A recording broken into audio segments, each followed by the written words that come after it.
The topic for today is very, very interesting. Digitization, some people call it digitalization. I'm sure Mr. Barrow will help us to explain the difference between the two, all right? And governance. Digitization is not a new word. It's been on for a long time. The advent of COVID actually brought the need to do it to fore, and every organization, both public and private, has done a lot about it. Now, do we really have success? Can we conclude that we have made success of digitization of our processes, of our policies, of our activities? Maybe yes, maybe no. At the end of this session, we will see. So, Mr. Barrow, please, you have the floor. Kindly help keep to time.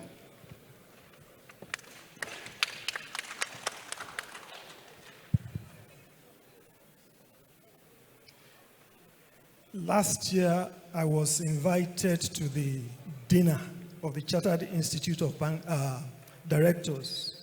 Unfortunately, I couldn't make the dinner. And the planning committee felt my punishment is to come and talk this time. I was then hoping for lunch. Now they said lunch deferred. It's truly an honor and indeed humbling to stand before this gathering of visionary leaders and directors who are actively shaping the future of our industries, our communities, and nation. I salute the CIOD for all you do in promoting good governance in Nigeria. Incidentally, the CIOD just finished JAMB exam for our company under the annual board appraisal program. I hope we go pass through. Talking about boards and appraisals, we might as well start from there. Like the popular saying, waiting lawyers, they do self. We might also ask, waiting boards, they do self. Why do we need boards? To answer that question, permit me to tell a short true life story. When I started System Specs about 33 years ago, I must confess that I didn't have a functional board. I was just interested in getting off the ground and getting the job done. I, however, had a friend that we started our companies just about the same time. He had foresight and very quickly had a board at that very early stage. As it turned out, what foresight. Fast forward to a few years, I got a call in the middle of the night of 5th of November 2000 that my friend, whom I shared the same office building with, and who we lived on the same street in Dolphin Estate, had an accident on Falomo Bridge and had passed on, aged 39. That death shook corporate Nigeria because of the impact the young company had already made within a short time. Everyone was scared what would happen to the company. The board, however, immediately rose up to the occasion. A former staff was recalled to help stabilize the ship. Members of the board met regularly, almost every day. I was in the same building. I saw it. And were very supportive of the management, and the company eventually stabilized. I just asked myself, what would have happened if the young man had not put a board in place before his sudden home call? Please join me in celebrating the memory of this young man who died at age 39, named Adetunji Ogunkami, founder, Cornerstone Insurance. His legacy lives on. It is also fortuitous that this same company that easily could have passed on after the founder is 24 years after his death being celebrated as African Insurance Company of the year 2024. Please join me in celebrating the legacy, past and current leadership of Cornerstone Insurance PLC. Having laid the foundation that there is a need for a board, a functional board, let us now talk about digitalization and governance.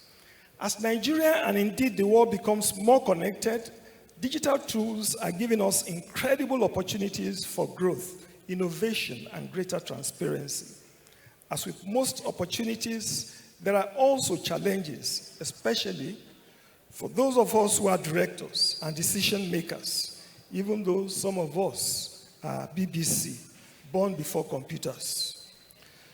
So how do we make the most of digitalization while ensuring our organizations, private or public, remain well-governed, ethical, and able to withstand the risks that come with these challenges? Hopefully, the conversations we'll have today will offer us some insights on how we can lead our organizations toward a future that is not only digitally smart, but also well-governed and contributes to the socio-economic development of Nigeria. What does digitalization mean in the context of governance? At its core, it involves integrating digital technologies into our daily operations, shifting from outdated manual systems to streamlined automated processes. Technologies like cloud computing, artificial intelligence, and big data analytics are revolutionizing how every sector operates. However, leveraging these tools is just the beginning. As directors, it is essential to foster a culture that embraces digital transformation. This involves ensuring that our boards are digitally literate and collaborating with tech experts to develop solutions that align with our governance needs. By taking these steps, we are not only strengthening our organizations, but also contributing to the creation of a governance framework that is equipped for the future, whether in the boardroom or national governance. In this digital era, we reimagine how we operate and serve our stakeholders, paving the way for a more efficient, accountable, and responsive society. We have the opportunity to leapfrog our companies. We have the opportunity to leapfrog our country. The impact of digitalization on governance. Digitalization offers powerful tools to enhance governance efficiency, reshaping how we approach accountability, compliance, and risk management. Some areas where digitalization can significantly influence governance include enhanced transparency and accountability, improved decision-making through data analytics, increased stakeholder engagement, streamlined processes with clear and predictable outcomes. Digitalization is driving a fundamental shift in governance by making organizations more transparent, accountable, and responsive to risks. As companies continue to embrace new technologies, boards must evolve their governance structures to manage these innovations effectively while maintaining the trust of their stakeholders. The key is balancing the opportunity of digital transformation with the risks, especially in cybersecurity, data ethics, and how they uphold accountability. Talking briefly about digitalization in the public sector. Digitalization in the public sector refers to the incorporation of digital technologies such as AI, big data, cloud computing, and the Internet of Things into the functions and operations of government. This shift entails not only the use of technology to improve efficiency and service delivery, but also a fundamental change in the relationship between government and citizens, promoting transparency, engagement, and accountability. The key areas of possible impact will include improved service delivery. This lets governments to deliver more efficiently, making it easier for citizens to access things like healthcare, education, filings, and many more things that can be done online, cutting down delays and improving user experience.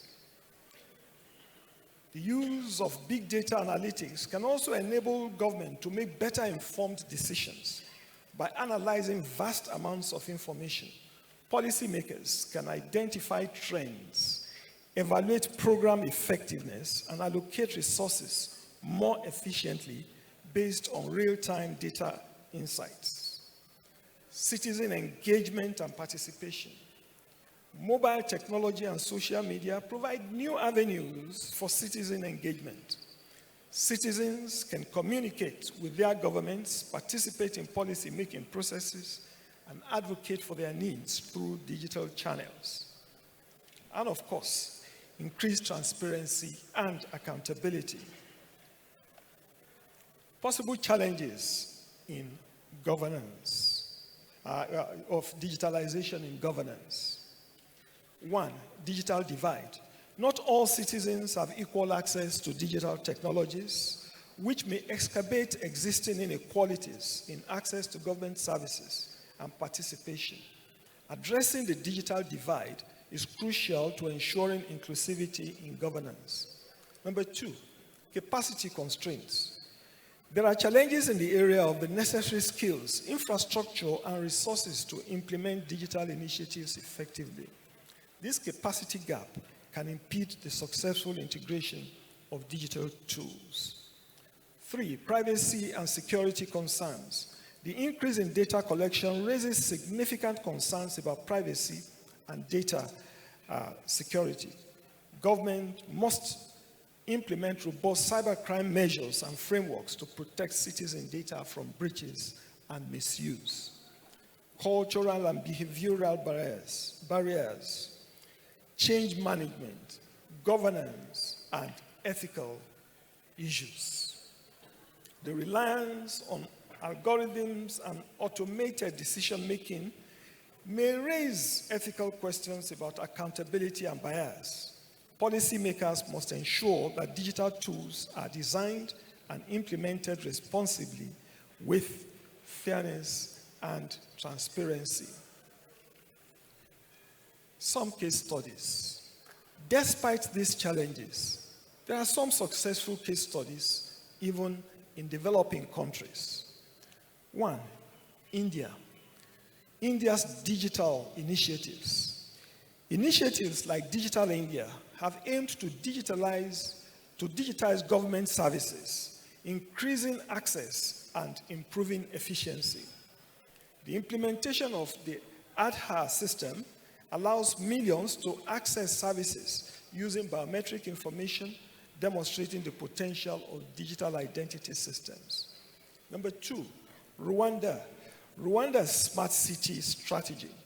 Rwanda has embraced digitalization through its Smart Rwanda initiative, focusing on ICT infrastructure, e-governance, and data usage to drive economic growth and improve public services. Number 3, Kenya's mobile money revolution. The success of mobile money platforms like M-Pesa in Kenya exemplifies how digital solutions can empower citizens, increase financial inclusion, and support local entrepreneurs, thereby enhancing governance through economic engagement. 4, Nigeria's TSA initiative. The Treasury Single Account Scheme consolidated over 20,000 disparate accounts of over 2,000 MDAs into a single, well-analyzed account. This allows the government to have a bird's-eye view of the cash and economic position of the government at any point in time. In addition, transactions can be centrally monitored by relevant authorities. The scheme also makes it easy for citizens to pay government through any channel convenient for them. This includes paying through any bank branch, an increasing number of roadside agents, cards, mobile platforms, bank apps, and USSD. To achieve this, Remita built a network with all the commercial banks, microfinance banks, mobile money operators, card providers, and many other industry payment systems and payment service providers. Even though Remita is the front-end provider of this solution to the government, we remain grateful to these back-end providers who have worked with us to to deliver this seamless solution to our dear nation. AI and governance. Permit me to focus a little on one of the major emergent topic areas of digitalization, AI. In discussing AI and governance, we can look at it from two perspectives: governance with AI or governance by AI. Governance with AI. When we talk of governance with AI, we are looking at how AI can help in governance. This will cover integration of AI tools, which involves incorporating AI technologies into governance processes to enhance decision-making, efficiency, and public sector delivery. 2, support for policymakers, providing data analysis, predictive modeling, and automation tools that support human decision makers. 3, improving services such as streamlining administrative tasks, analyzing public sentiments, and enhancing citizen engagement. The key assumptions, the key considerations are that AI acts as an aid rather than replacing human oversight. There is focus on improving processes and providing actionable insights for better governance. Overall efficiency and responsiveness to public needs will be enhanced. 2, on the other hand, governance by AI. When we talk of governance by AI, we are looking at the increasing influence of AI and the imminent future where AI moves more to the center stage of board membership. Today, we already have AI appointed in advisory roles in some organizations. I'm beginning to dream of the future where we would have AI governing at least some parts of government operations. Governance by AI would cover 1, autonomous decision making. In this scenario, AI systems may make decisions independently, potentially with limited or no human oversight. 2, implementation of policies. AI could enforce regulations, allocate resources, or manage operations based on algorithms and data without requiring continual human intervention. Algorithmic governance. This could involve AI governing by making rules and regulations driven by data analysis and machine learning. The key considerations would be delegation of authority to AI systems, raising questions of accountability and ethics, potential lack of human oversight, posing risks of bias or algorithmic errors in decision making, while you focus on operational efficiency that requires strong regulatory and ethical frameworks to manage consequences. In closing, I decided to have a chat with ChatGPT. I asked ChatGPT, is it possible for AI to govern?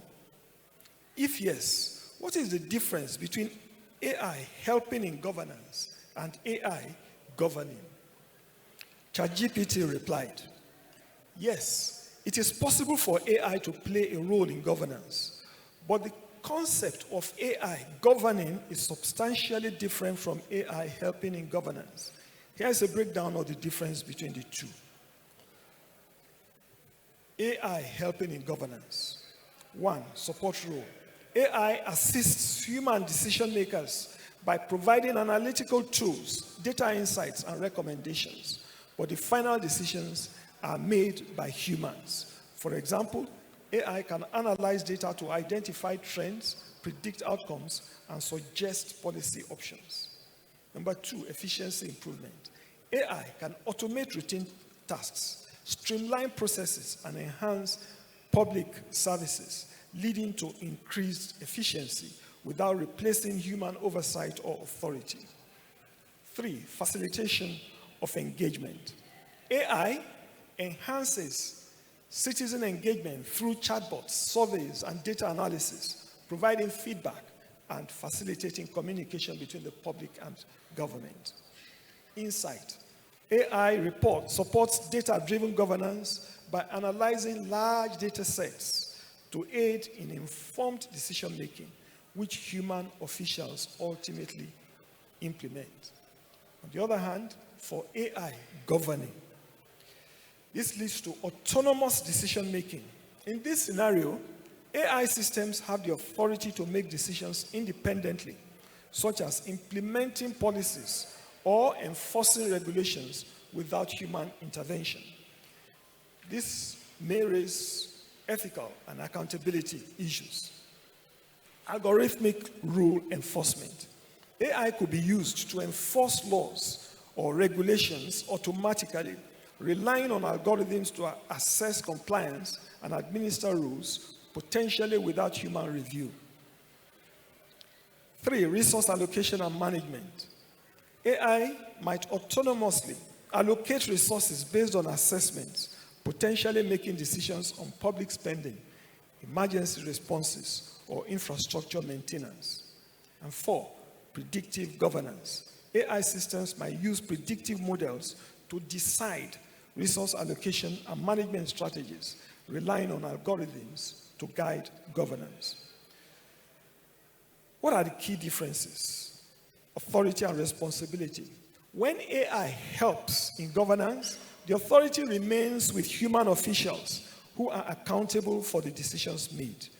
When AI governs, there is a shift towards potentially delegating authority to AI systems, which complicates responsibility and accountability. 2, human oversight. AI assisting in governance always involves human oversight and decision making. AI governing implies a level of autonomy where decisions can be made without direct human input. 3, ethical considerations. The concept of AI governing raises significant ethical and societal concerns such as accountability, fairness, and the potential for bias in decision making. Governance by AI necessitates robust ethical frameworks and oversight mechanisms. In summary, while AI can play a supportive role in governance by enhancing decision-making and efficiency, the idea of AI governing raises complex challenges that require careful considerations of ethical, legal, and societal implications. Currently, the preference in governance discourse lean towards using AI as an aid rather than as an autonomous governing entity. That was the end of my chat with ChatGPT. I unfortunately do not quite agree with the conclusions of ChatGPT. The conclusion provided is in itself biased.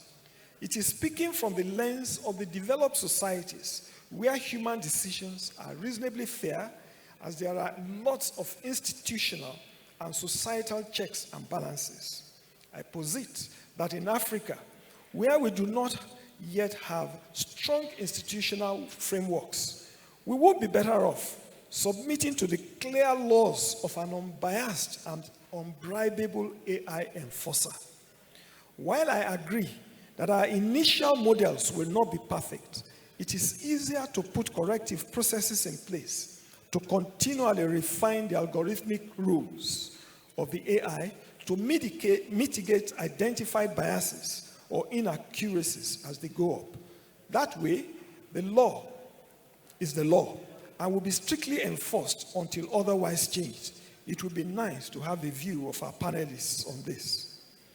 In conclusion, as we conclude this discussion on the intersection of digitalization and governance, I hope we leave this room with a renewed sense of purpose and clarity. Digital transformation is no longer a distant future. It is happening right now, reshaping how we lead, how we make decisions, and how we ensure accountability within our organizations. The task before us is to adapt, to innovate, and to lead with foresight in this era. Beyond technology, the true essence of governance lies in our ability to uphold integrity, transparency, and ethical leadership. Digital tools may give us more data and more efficiency, but it is our human judgment, our collective wisdom, and our shared values that will guide the future of corporate leadership in Nigeria and beyond. As directors, we have the unique opportunity and responsibility to drive this transformation, not just for the sake of our organizations, but for the broader progress of our nation. The future is in our hands, and it is digital. Let us embrace it with confidence, collaboration, and with a steadfast commitment to governance that is built on trust, innovation, and accountability. Thank you very much.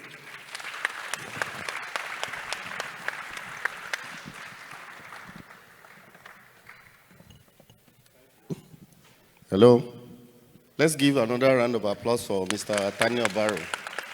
I will start from the extreme left, and that is to Ola Williams. I happen to be Williams too, and we happen to be from the same village called Abeokuta, but we are not that related. Now, digital transformation, digitalization, some people call it corporate re-engineering. All of them are transformational in nature. You work for an organization that provides many of the tools that drives this, and you have been instrumental in digital transformation, digitization across Nigeria for many, many years, all right? Can you provide an overview? How do you think we have fared, both in public sector and private sector? How have we imbibed or embraced this digitization for our processes? From Microsoft perspective. Thank you very much. That's a very good question because it provides an overview of where we are. Can you move the Okay. And good afternoon, everyone. It's my pleasure to be here. I would say we are on a journey, and I would say we are on a positive trajectory. However, we have a number of things coming in our way of accelerating, which Mr. Obaro did alluded to earlier on in his speech. So if I look at the private sector specifically, I think we've made great strides in terms of adoption of digital technology. And if we narrow down to industry specifically, I think from our point of view, financial services in Nigeria and fintech are really making a great stride. And I'll give a scenario. I think about 7 years ago, or maybe 8, I was in a forum where we have Africans, Americans, Europeans, and we were talking about digitization in our banking industry. And I was telling my colleagues that in Nigeria, you could do a transfer and you get the result, and you get the fund immediately. At that time, they were looking at me like I came from the moon. But I know that, yes, a lot of things had changed between that time and now. It's important for us to acknowledge the positive trajectory that we've made while still being conscious of the potential opportunity that we have to continue to accelerate. I will say that we are making great stride, but there's still a lot of work to be done in terms of covering more grounds. I'm driving inclusiveness in adoption of technology. Another example that really struck me was when we had a hackathon where we asked young Nigerians to participate in hackathon to provide technology to solve for agriculture problem in Nigeria, especially around food production. Within 2 days of opening the hackathon, we got over 2,000 entries, and we were looking for just 200. And what got me more was the fact that most of the entries were from the northern part of Nigeria. And at the end of the day, the winner came from the northern part of Nigeria. And what does that tell us? Everyone given the right opportunity can actually contribute to digitization of Nigeria. But we've seen that we need more access. We need more people to have more access. We need, from an infrastructure point of view, as well as knowledge. So if we are able to solve for infrastructure challenge, which I think we are on, we're also progressing, and equip more people with the right skills and tools that they need, we would really even do much more. And a lot of innovation have been coming out of Nigeria, whether from, agri-tech, health tech, fintech, we're seeing that. And to answer your question on government as well, we're making some progress. There is an example given by Mr. Obaro earlier on around Remita and the integration to. These are one of the examples, but there is still a lot of opportunity for us to solve for people, to solve for in governance, giving more citizens access to technology too. But what is good is that the mobile penetration in Nigeria is very high. But how do we leverage this opportunity to actually give people tools to integrate or interact better with government? Because government also have the technology infrastructure that will take input from the citizens. So we already have citizens, a larger part of the citizens that are digital. And some people say, oh, don't look at Nigeria from the lens of Lagos. There are a number of people that also have one form of or other digital access from other parts. Yes, we need to increase that. But for the ones that are already online, the ones that are already, engaging digitally, how can we ensure that we get them to be more connected to government infrastructure so that they can have access to have opportunities as those that are already, as we are already doing now. So now my short answer, we're making good stride, but there is room for improvement, and we have more appetite, especially from the private sector in adopting technology. Thank you. Thank you. Just as a diversion, Mr. Obaro brought in new terminologies here, BBC, born before computer. So we must have BWT, born with computer, and BAT, born after computer. Can we raise up our BBC in the room? BWT, born with computer, and born after computer. None. Thank you, Ms. Okweke. Now, you work in the area of data, networking, hosting, and so on. Digitization often comes with the fear of, how can I put my data in the cloud? All right? How will I trust that my competitor or some hacker from Russia will not pick it from there and use it? There are data privacy issues, there are trust issues, there are security issues. How will Nigerians, organizations, government, and private, in fact, there is a law that says government data cannot reside outside the country because of legislation. So you need to help us open up this multi-threaded question in terms of trust, privacy, data privacy, and security. Thank you very much, Mr. Williams.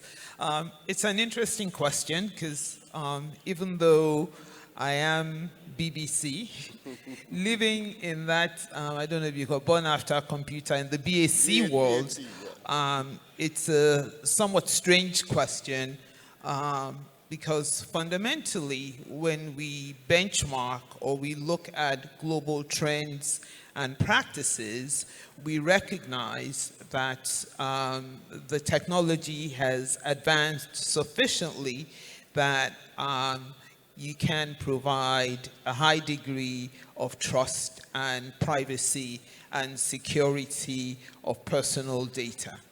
Now, in order to achieve that, it now goes into your strategy for deploying technology. So if we look at business today, be it autonomous vehicles, robo-taxis that are delivering passengers safely, robotics that are doing complex manufacturing and surgery tasks, we know that, or even artificial intelligence, which is kind of the next level, which is driving tasks that are very critical to human existence, and they're successfully completing those tasks. That the technology itself is fundamentally sound and has advanced to a stage where it's able, if deployed appropriately within the right legal frameworks to deliver that trust and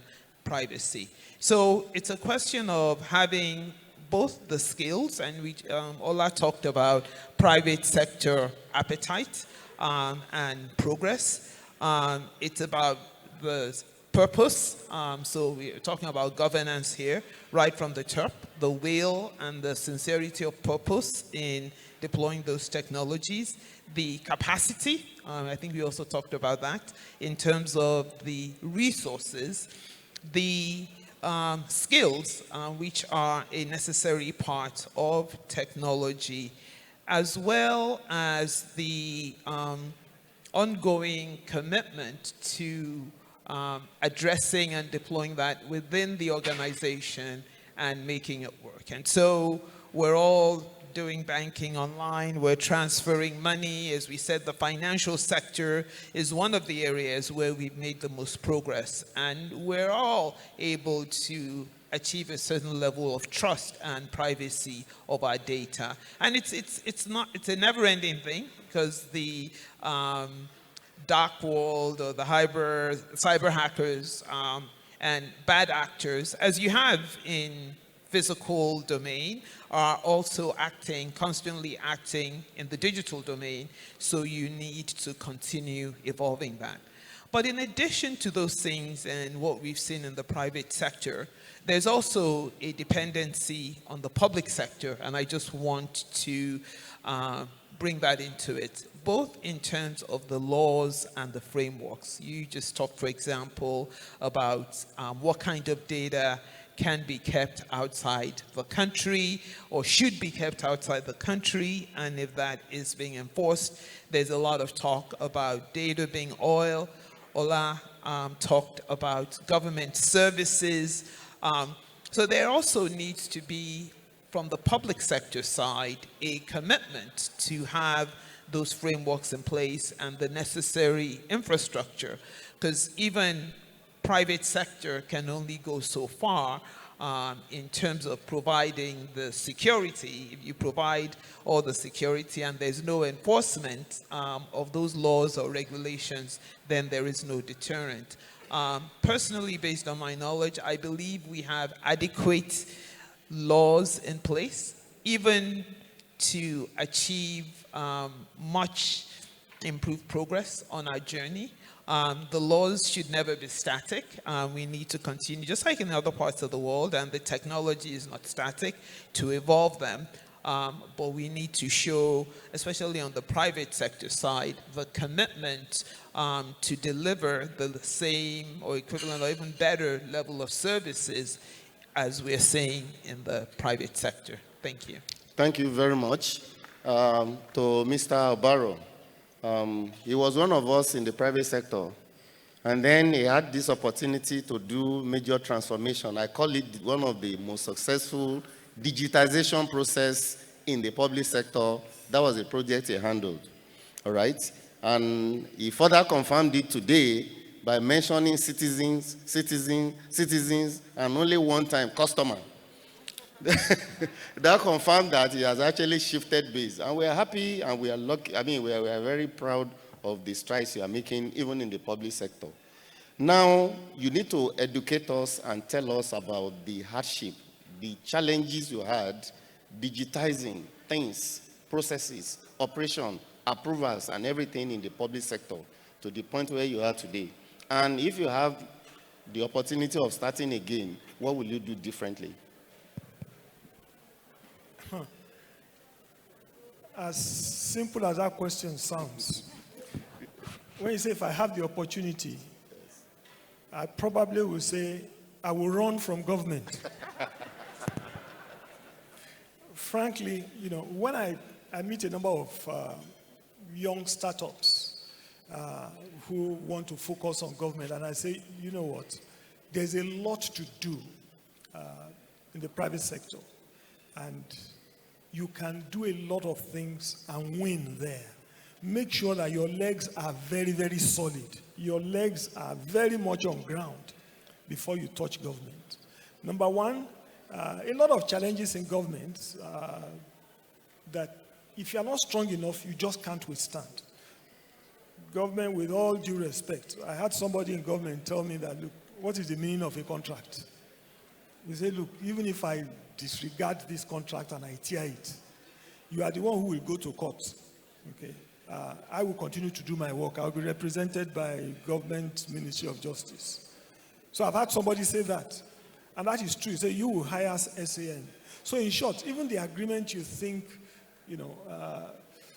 is there may not easily be respected. So you need to be strong to be able to pull through. Then, of course, the pace at which you move.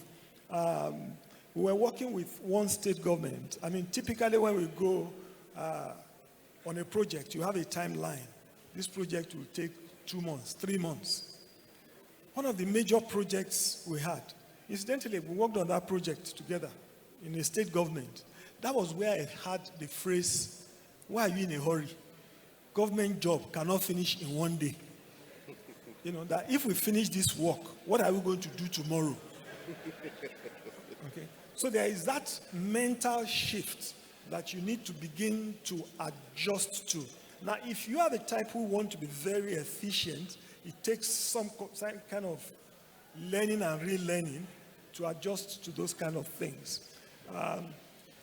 Then, of course, in government, you meet some very smart people, some very, determined people who want to do things right. But you also have a number of people who, with all due respect, have a different agenda. Incidentally, the former Minister of Finance, Dr. Shamsuddin, launched a book about less than a month ago about agent interests in the public service. Now, when you talk of agent interests, you're talking to people, they are looking at things from a different perspective. Dealing with the private sector, you're most likely able to align and have the same focus. But when you are dealing with government, you may have, or rather, you will have people looking in different directions. So trying to bring all of that together is always a challenge. So maybe I should just stop there. Okay, thank you because of time. Because of lunch. Okay, because of lunch. Ms. Okweke, digital transformation, we have a lot of tools, and the tools are getting cheaper, right, to getting it done. But we've not seen a lot of many novel, local, or indigenous solutions, right, that are here to drive innovation, whether in public and private. The foreign system are still dominating. What can we do about this? Thank you. That's a very interesting question. And if you're in the tech world today, you hear we live in a world of platforms. Google Mail, Facebook, social media platforms. But then you have another world in some countries, like China, where you have WeChat and Alibaba. And I once spoke about the challenges we faced growing our business. And an elder statesman from the public sector in Nigeria said, you should never talk down protectionism or national interest and the need to build national wealth. He said, Alibaba would not be the company it is today if the Chinese allowed Amazon to operate in China. So the reality is, in the face of global competition, with the level of resources and the reach that they have, we need to be strategic. And it can be done because countries are doing it. India is progressing. South Africa has made some progress, and their countries, Russia, we think of what happened with Russia and Ukraine, and whichever side of that equation you're on, if Russia were totally dependent on outsourced technology, how they will continue to run the economy. So I think in today's world, when we talk about cybersecurity and cyber warfare and digitalization of government processes. I think it's a critical element that nation states need to have strategies for the promotion of indigenous technology and indigenous solutions. It's a matter of economic empowerment. It's a matter of national security. And while we have pockets of strategies, we don't have an overarching strategy that ties all that together. And I think the geopolitics of today's shows that we truly need to do more to develop those solutions. And it's in our economic interest because it creates jobs for our unemployed young people, which helps security, economic development, value of the naira, because we're not importing all these items. So it's in our combined interest to adopt those strategies and help those indigenous, and we Nigerians have the skills, we see them on the global stage, we see what the fintechs here are doing to give them the enablement to make those solutions scale. And we have the population also, and the West African population to make them scale. Thank you very much. Thank you. Ola, one fear that digital transformation, digitization also brings up is job loss. Computer is coming to take over our job. And then something happened recently. We heard in the news that Microsoft, after giving us tools and after digitizing our works, pull out some of the workforce out of Nigeria to Ghana, all right? So can you help us address this fear about digitization and job loss? And what opportunities in terms of job creation does digitization give to a nation that adopts it? Thank you. But please, before I answer the question, let me first of all clear the air. Microsoft didn't pull out of Nigeria.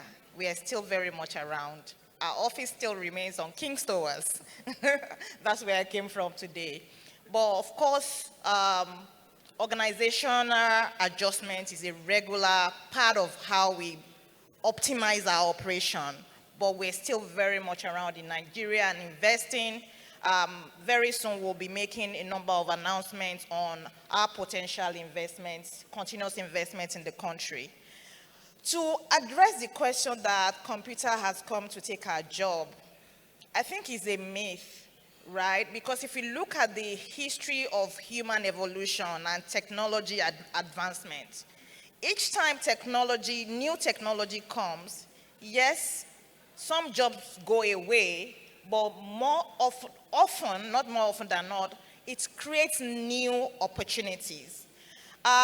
If we go down memory lane, and I love the story our president, Brad Smith, usually share about technology of book. Before the advent of books, we don't have opportunity to have maybe writers, binders, people that are producing paper. But when books publishing started, all those new jobs came about. It could be that there's some people that their job, before we was writing letter, was to use word of mouth to go provide messages. Those people lost their job if they don't, learn new skills. So now we're talking about AI. AI has come to provide new way of working, new way of engaging, and it will continue to bring new opportunities.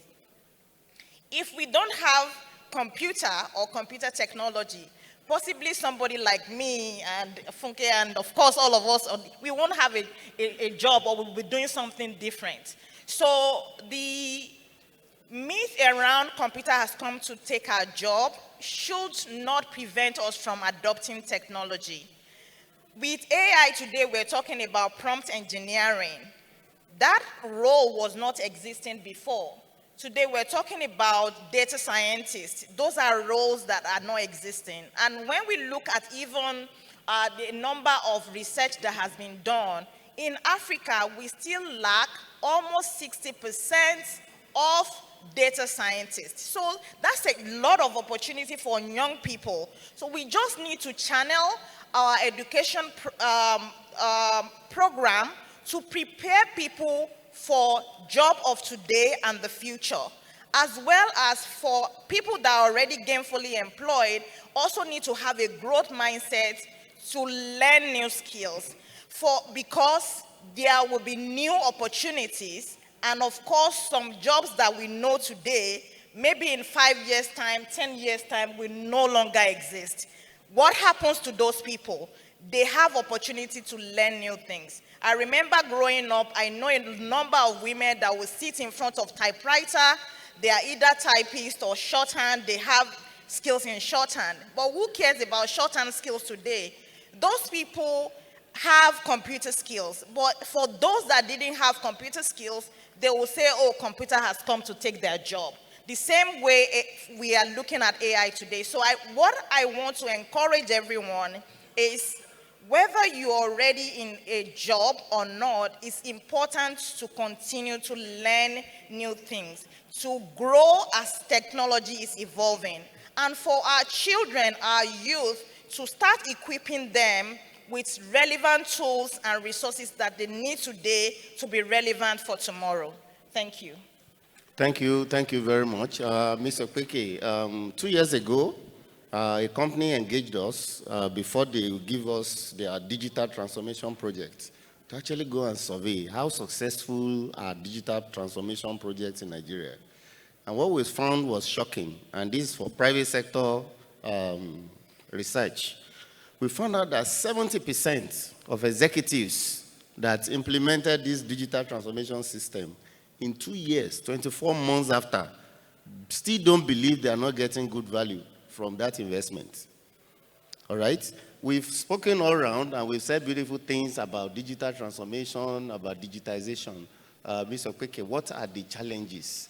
What are the failure points? What are the cautions that people need to know before you engage in this journey? I think, you cannot just digitize something that's not functional. And as Ola made the example of town criers who shared information to books, it involves new skills and new specializations.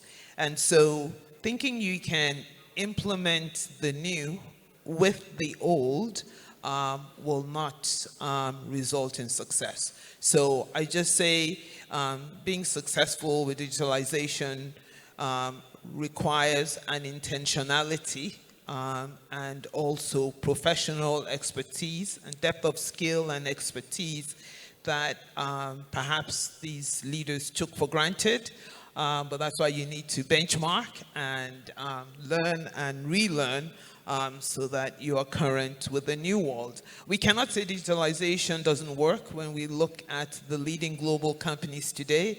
Clearly, be it in advertising, where digitalization has taken over traditional advertising, digital media, or commerce, when you see the likes of, you can't say digitalization doesn't work. So the thing is, how do you learn to digitize effectively and get the right results? Yeah, thank you. Actually, Bill Gates said, if you have a bad system and you introduce automation, you're going to get a very good system, and you introduce automation, you get a fantastically good system. But if you have a bad system and you introduce automation, what do you get? Fantastically bad system. It's just going to expand the losses, it's going to expand the complication in the system. And this will be my last question before we go to the audience. Mr. Barra, I'll put you on the spot a little bit. From all the beautiful things we have said in Nigeria, and all the money Nigerian government has spent on digitization, digitalization, digital transformation, why do we still have corruption? Why do we still have budget padding? Can you give us a proposal now? Sorry, I'm going to put you on the spot. How can, if this thing is that good, right, how can we use it to stop these ills that have been plaguing our country for years? Incidentally, in my paper, I raised a proposal concerning AI, that do we want AI to assist in governance, or do we want AI to even govern? We can begin to take portions of government activities and remove discretion, for instance. Let the law be the law. I mean, if I want to renew my passport today, why should a human being be involved in that decision-making process? I'm not talking about getting the passport for the first time. But if I'm just renewing, I mean, what are you checking again? Are you checking whether I am still a Nigerian, or whether I'm still male, or what are you checking? These are very clear things that there really should be no need for human discretion to be able to delay the process. So we can begin to take isolated functions like that and allow AI to make a final decision in those areas. When you say corruption is still rampant, incidentally, the chairman, Dr. Sumano, in the morning made a remark. At the end of the day, character. And if integrity is not ingrained in the hearts of those operating a system, no matter how good that system is, in fact, their own focus will be to find a loophole. How can we bypass this beautiful system? And they will still hide behind the efficiency of that system.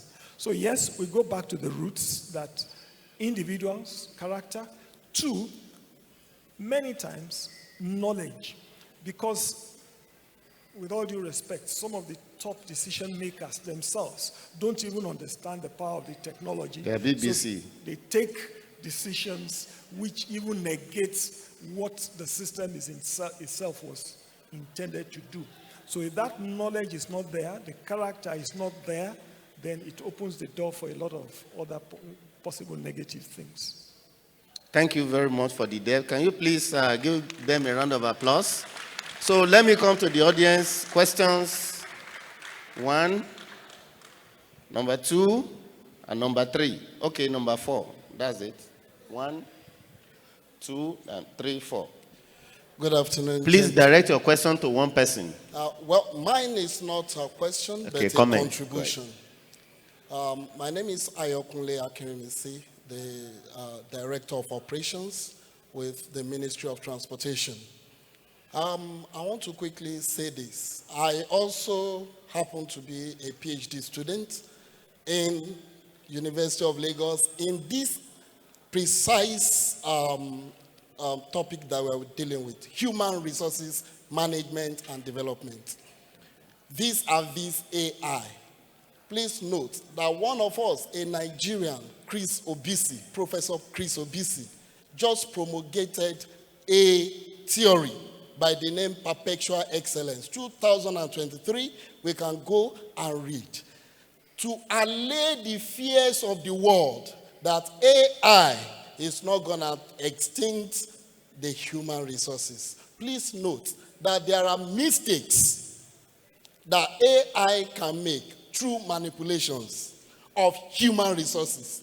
Therefore, there are certain things that AI will not unilaterally do without the contribution of human resources. So please note that. And again, as we move on, this theory, of course, it is empirical analysis that, of course, anywhere in the world, it can be looked upon and say, we disagree with this, we agree with this. And, of course, that is why we are seated here.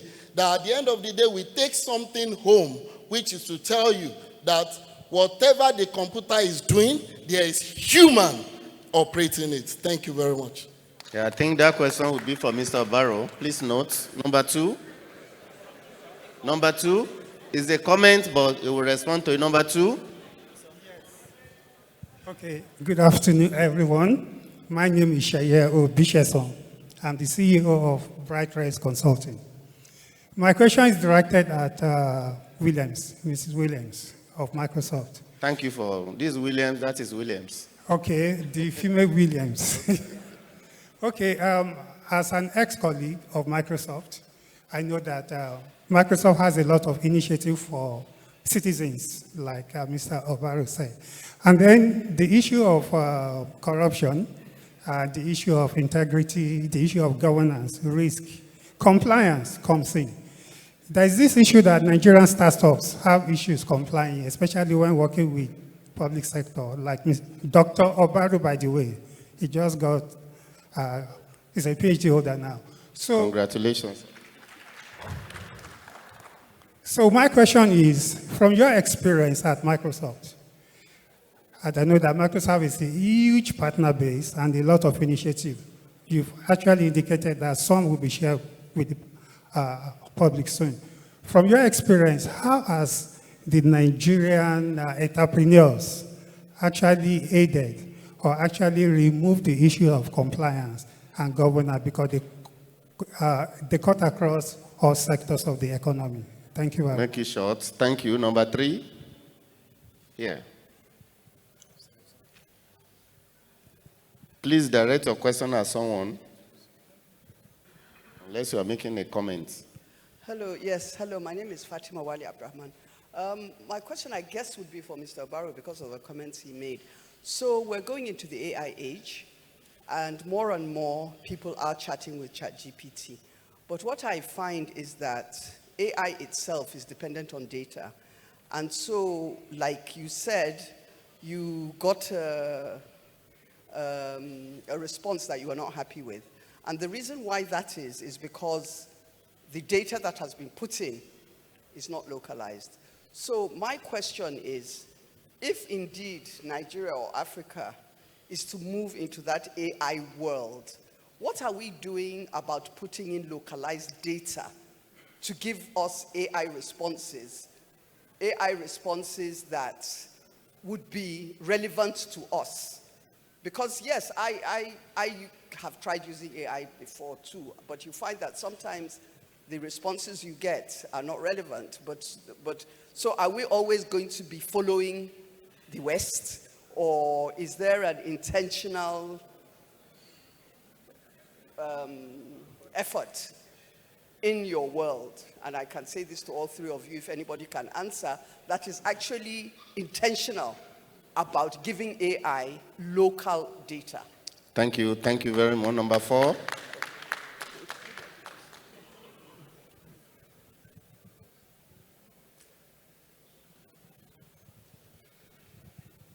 Okay, good afternoon. My name is Zachary Kiari. This question is actually directed to Dr. Obaru. Let me just wrote it down somewhere.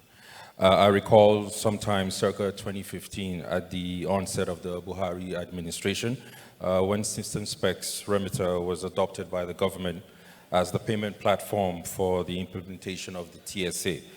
Now, there was this large uproar by the NAS about the commission charge for this service, which almost derailed the whole initiative.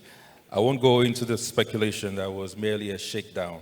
But having worked with the public sector and gone through these myriad challenges, what would you say was your greatest learning point?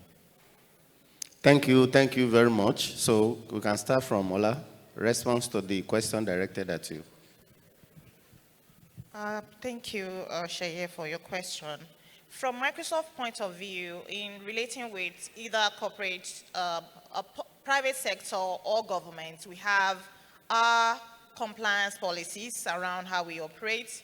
For example, all our partners have compliance guidelines that they must go through when engaging or doing business with us.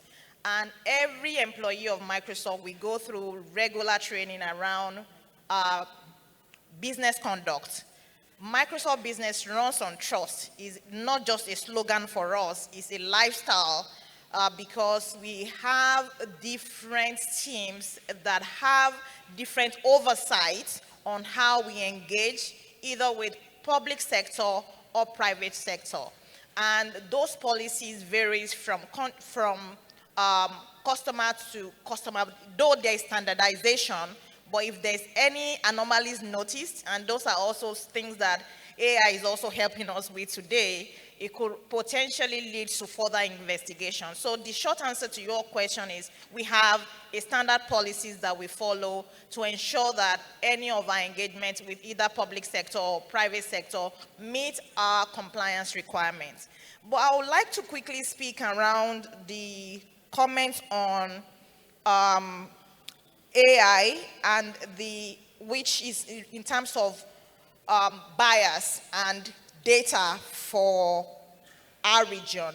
I think a number of interventions have started I know that the Minister of Communications, Innovation and Digital Economy actually started what is called an AI strategy document for Nigeria, where he brought in different stakeholders, including public sector, academia, non-for-profit organization, private sector, to contribute to that paper.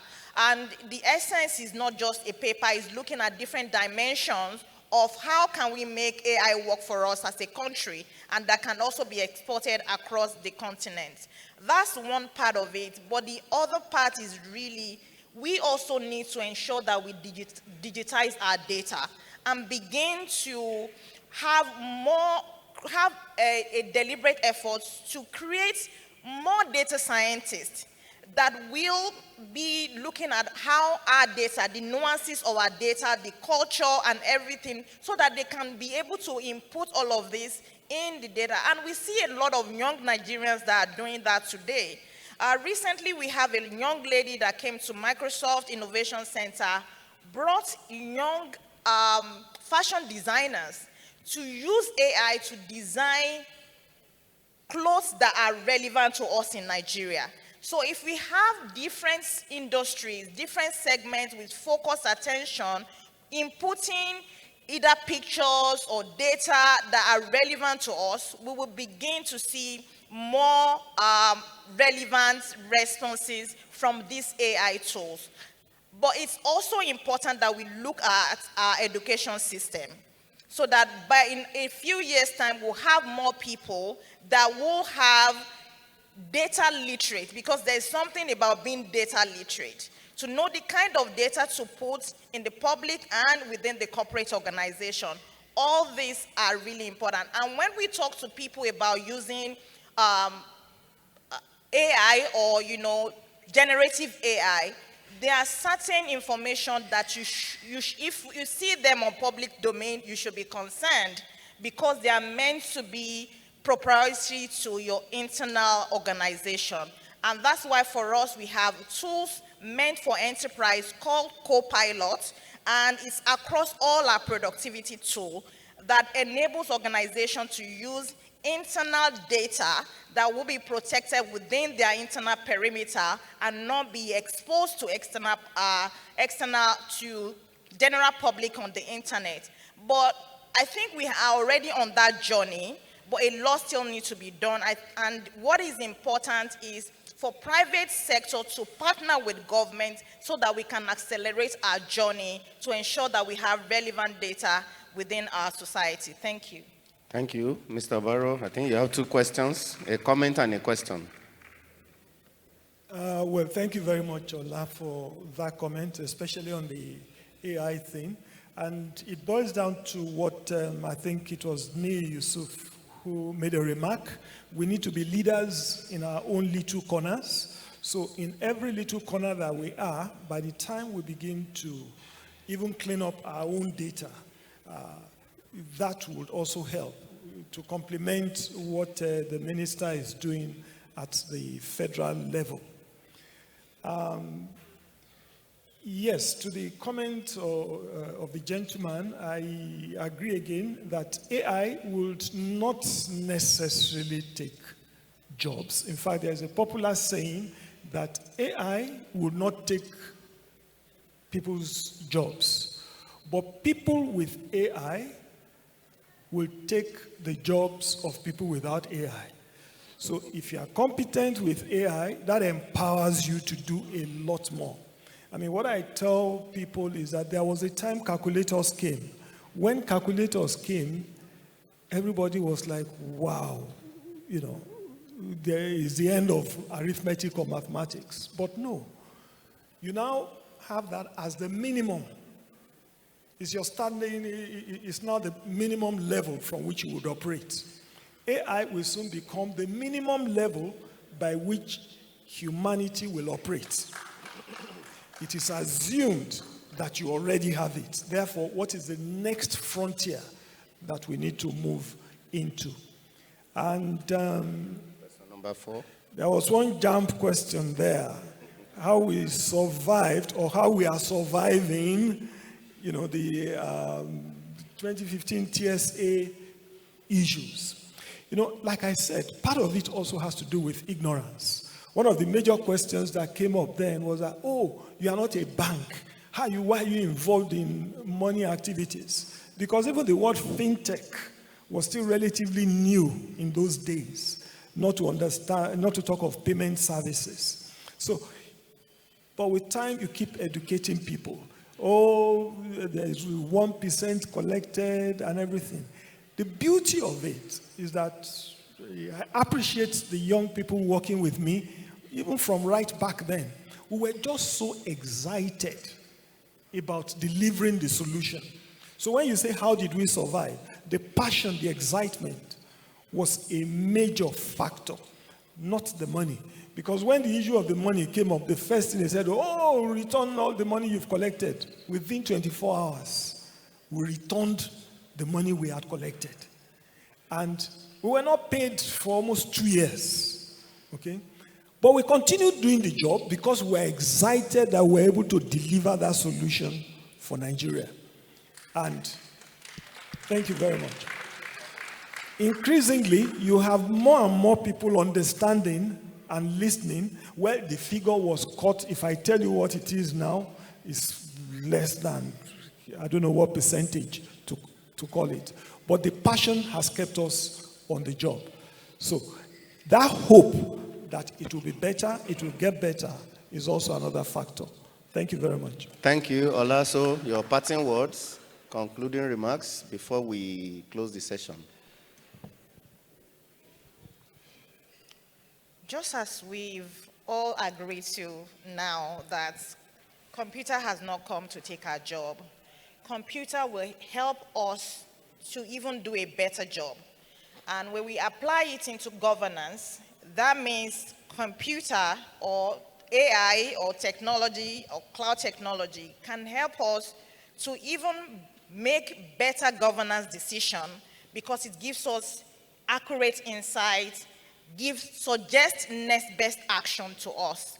And if we follow the framework and the guidelines, both from policy point of view and technology, then we will be able to get the best value from investments in technology. Thank you. Thank you. Funke? I think the digitalization, as we see it globally, is accelerating very fast. We're moving from a few years ago, we were talking about the age of connected things and the fourth industrial revolution to the age of AI. We've talked about the journey in Nigeria and private sector being ahead of public sector. But in order for us to accelerate as a society, we need some of those policies in terms of local content, and we certainly need greater public sector adoption to help the private sector achieve its potential and deliver value to our economy. Thank you, Dr. Obaro. Concluding remarks. The remark is that there are some things AI or technology will not do for us. We need to do by ourselves. And one of them is going for lunch right now. Thank you very much, everyone. To address your points, I differ a little bit and let me place my disagreement on the table. A lot of people believe that AI technology will not take job. But ladies and gentlemen, if you are doing any work that is simple, that is logical and repetitive, AI will take your job in the next few months. So we all need to find a way to move all the value adding level. So if you have a skill that can only do simple things, that can only do repetitive things, you may lose your job very soon. Thank you very much, my audience, and thank you, everyone.